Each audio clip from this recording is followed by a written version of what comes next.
So hello, this is Kumar Naik and this is another video on my YouTube channel. So today we are going to discussing about the physics of 12th class students. So those who are entering in 12th class, a lot of students believe that physics is the toughest section of 12th, but it's not the true. If you proceed it stepwise, so it is one of the beauty of 12th. सो पहले के chapters से जैसे हमारे पहले आता है electromagnetism, पहले इलेक्ट्रोस्टैट्स, potential, capacitors, resistors, ये सब बहुत ही अच्छे टॉपिक्स है. सो पहले क्लास में try to understand the concepts very well. एक भी चीज़ जैसे मिस ना हो जाए इन कॉन्सेप्ट से, क्योंकि ये बहुत अच्छे टॉपिक्स है जहाँ पे मिक्सअप अगर क्वेश्चंस आते हैं नीट में, जेई में, बोर्ड्स में भी, मतलब एक चैप्टर दूसरे चैप्टर से लिंक होके क्वेश्चंस आते हैं तो वहाँ पे अटक जाओगे. इसलिए कोशिश करो कि अच्छे से कॉन्सेप्ट्स को पहले समझ ले, फिर उसके न्यूमेरिकल्स प्रैक्टिस कर ले. तो क्या होगा, तुम कॉन्सेप्ट्स को न्यूमेरिकल में अप्लाई करना सीख पाओगे. क्योंकि सिर्फ नॉलेज रखना बड़ी बात नहीं होती है, नॉलेज को अच्छी तरह से यूटिलाइज करना भी होता है. तो अगर तुम्हें सब कुछ पता है पर तुम उसे कॉन्सेप्ट्स अप्लाई नहीं कर पा रहे तो उसका कोई फ़ायदा नहीं होगा. सो पहले उसको अच्छी तरह से समझ लो कि सर क्या कह रहे हैं. क्लास में बहुत अटेंटिव रहना जरूरी है. अगर एक भी चैप्टर, एक भी क्लास अगर तुम मिस करते हो और फिर अटेंड नहीं होते तो उसके नेक्स्ट क्लास में तुम्हें बहुत तकलीफ होगी. जो पहले के 2 चैप्टर जहाँ पे वेक्टर के एप्लीकेशंस भी आते हैं, तो वो चैप्टर अगर तुम्हारा क्लियर, वो आसान चैप्टर है फर्स्ट ईयर का, तो उसके एप्लीकेशंस भी आ जाते हैं. तुम्हारा डायरेक्शन के क्रॉस प्रोडक्ट, डॉट प्रोडक्ट वहाँ पे सब आता है, तो वो एक अच्छा टॉपिक है, उसको अच्छे से देख लेना. उसके बाद कैपेसिटर्स बहुत अच्छा टॉपिक है. कैपेसिटर रेजिस्टर्स, तो जो सर्किट कनेक्शंस जो बहुत लोगों को तकलीफ होती है, जो सर्किट कनेक्शंस, जो पैरेलल कनेक्शन, सीरीज़ कनेक्शन, तो वो सब उसके समझ लो. बस उसका एक मतलब एक अच्छा फार्मूला, एक बेस सेटअप कर लो अच्छे से. उसके बाद उसके न्यूमेरिकल प्रैक्टिस कर लो. अगर ज़्यादा न्यूमेरिकल प्रैक्टिस करोगे तो वो तुम्हें और क्लियर हो जाएगा. क्योंकि मुझे भी इस चैप्टर में प्रॉब्लम हुई थी, तो मैंने क्या था, उसके बहुत क्वेश्चंस लगाए थे, सर से अपने डाउट भी क्लियर किए थे, तो वो आराम से हो गया था. फिर एक और चैप्टर आएगा EMI AC. तो देखो, सब लोगों को लगता है कि AC is tougher than EMI, but जब आप ये चैप्टर को अच्छी तरह से पढ़ोगे, ओके, अगर जब आप चैप्टर्स को अच्छी तरह से रीड करोगे तब आपको पता लगेगा EMI is a tougher section than all of this. क्योंकि वो वहाँ पे आपको बहुत सारे एप्लीकेशंस आएंगे, वहाँ पे आपको नए नए चीज़ें देखने को मिलेंगे, और डायरेक्शंस का बहुत इशू होता है वहाँ पे. इसलिए वो चैप्टर एक अच्छा टॉपिक है, मतलब अच्छा इन द सेंस क्योंकि उससे अच्छे क्वेश्चंस बनते हैं.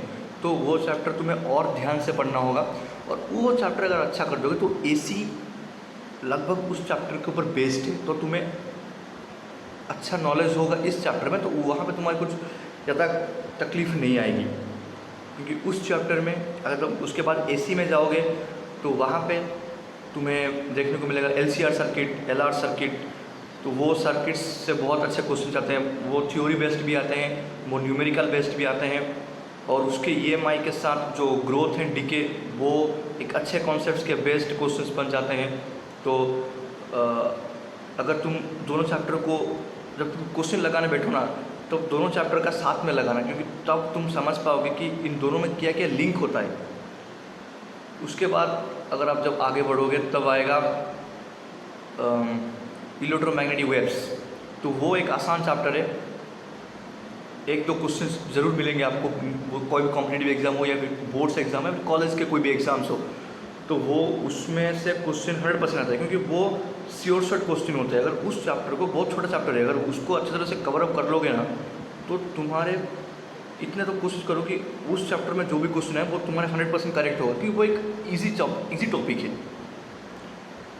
तो उसके अगर और आगे बढ़ेंगे तो हमें ऑप्टिक्स मिलेगा, रे ऑप्टिक्स और वेव ऑप्टिक्स, जो कि सारे चैप्टर से बिल्कुल अलग है, बिल्कुल अलग टॉपिक है. वो उसके कॉन्सेप्ट्स अलग है, उसके एप्लीकेशंस अलग है, ये लेंस, फिर मिरर, वो सब कुछ अलग अलग चीज़ें तुम्हें पढ़ने को मिलेगा. उसके थ्योरी भी अलग है, प्रिज्म, फिर ऑप्टिकल इंस्ट्रूमेंट्स, ये सब अलग अलग टॉपिक्स है जो कोई भी चैप्टर से कुछ भी लिंक नहीं रखता है। वो एक अलग चैप्टर है, अलग कॉन्सेप्ट है, तो उसको तुम्हें एक अलग तरीके से डील करना होगा। देखो थ्योरी उसकी आसान है, उसकी थ्योरी आसान है, उसके न्यूमेरिकल्स मुश्किल आते हैं। इन द सेंस किसके मुश्किल आते हैं, तो कोई नीट और जेई लेवल के तुम कर दोगे। अगर थोड़ी एडवांस लेवल की जाओगे ना तो वहाँ पे मल्टीपल कॉन्सेप्ट्स का यूज़ आएगा, वेक्टर का यूज़ आएगा, वहाँ पे मिरर की वेलोसिटी, वो सब अगर तुम क्वेश्चन प्रैक्टिस करोगे बार बार तब वो तुम्हारे क्लियर हो जाएगा। नहीं तो वो वहाँ पे फंस जाओगे। वो बहुत इंपॉर्टेंट टॉपिक है, वहाँ से हर साल क्वेश्चन आता है, कॉम्पिटिटिव में आता है, बोर्ड्स में आता है, हर साल क्वेश्चन आता है। और वो एक अच्छा टॉपिक है, वहाँ पे थ्योरी भी आता है, न्यूमेरिकल्स भी आते हैं, तो वो एक अच्छा टॉपिक है। उसको करके ही जाना है, 100% करके जाना है और अच्छे तरीके से कवर अप करते जाना है। उसके बाद वेब ऑप्टिक्स जो छोटा चैप्टर है, पर in the sense of concepts, in the sense of theory it is more difficult and more mark based, उससे अच्छे लेवल के क्वेश्चंस आते हैं देन रे ऑप्टिक्स। क्योंकि रे ऑप्टिक्स में तुम्हें सिर्फ न्यूमेरिकल्स होते हैं, थोड़े कॉन्सेप्ट है, पर वेव ऑप्टिक्स में वो पूरे कॉन्सेप्ट्स है, जो Huygens principle, interference, diffraction, polarization, वो सब कॉन्सेप्चुअल बेस्ड है। वहाँ पे न्यूमेरिकल तुम कर दोगे क्योंकि वहाँ पे बहुत कम फॉर्मूले 5-6 होंगे, पर उसके थ्योरी क्वेश्चन जो आते हैं ना वो अच्छे लेवल के आते हैं। उसको प्रैक्टिस करो, वो थ्योरी प्रैक्टिस करो। यहाँ के थ्योरी करो, रे ऑप्टिक्स में ज़्यादा न्यूमेरिकल बेस्ड करो, वहाँ पे ज़्यादा थ्योरी बेस्ड करो।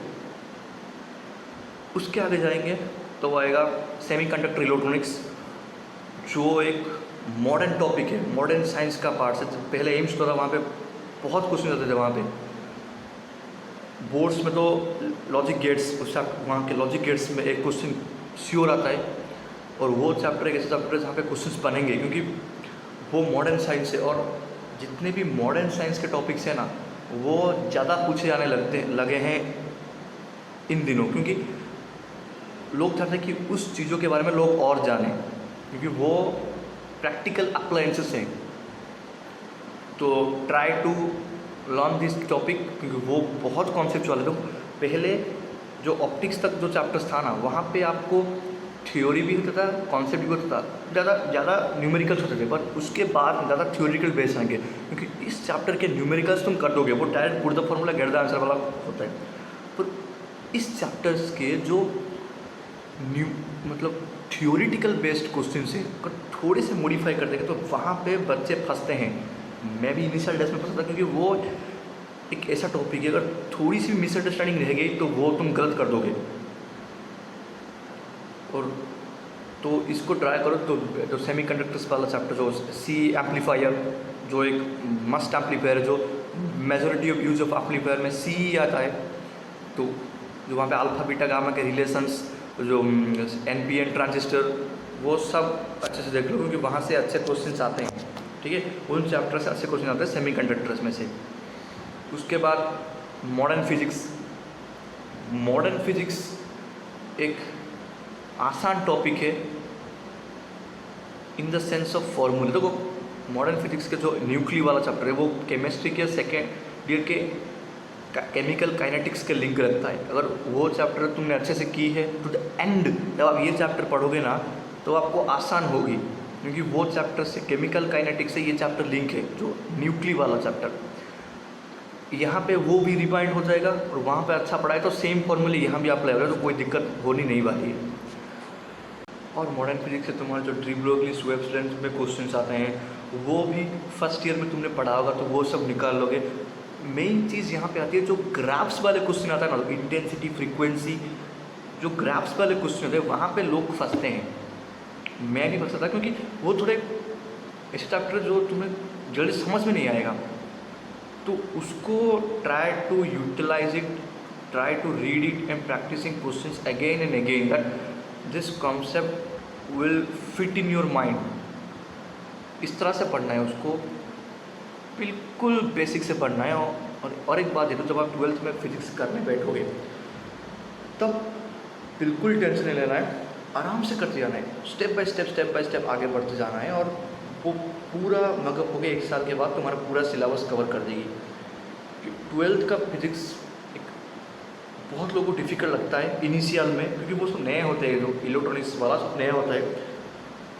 तो try to utilize the time more towards the physics in the initial days, क्योंकि इनिशियल डेज में तुम ट्राई करो कि वहाँ पे टाइम दो, क्योंकि अगर एक बार वो समझ में आए तो एक साल भर नहीं भूलोगे। मैं गारंटी देता हूँ, अगर एक बार समझ लो तो साल भर नहीं भूलोगे, क्योंकि वो फिजिक्स है। वो एक बार समझ में आता तो बायो नहीं है कि बार बार रटना पड़ता है, वो फिजिक्स से एक बार समझ में आया तो लाइफ टाइम पर, लाइफ टाइम नहीं तो 1-2 साल तो तुम्हें याद रह ही जाएगा। और बीच बीच में क्वेश्चन प्रैक्टिस करते रहना पड़ेगा, एग्जाम से रहना पड़ेगा, तो वो रिमाइंड होता जाएगा। तो इतना ही करना है 12th में फिजिक्स में, और मोर प्रैक्टिस इनिशियल ऑप्टिक्स के अंदर, मोर प्रैक्टिस ऑन क्वेश्चंस, उसके बाद थ्योरी भी ज़्यादा प्रैक्टिस करो। तो this is it for physics. So I will make further videos for chemistry, biology for 12th, for 11th class, how to kickstart for 11 or how to kickstart in a 12th class. So subscribe this and share with your friends. Thanks.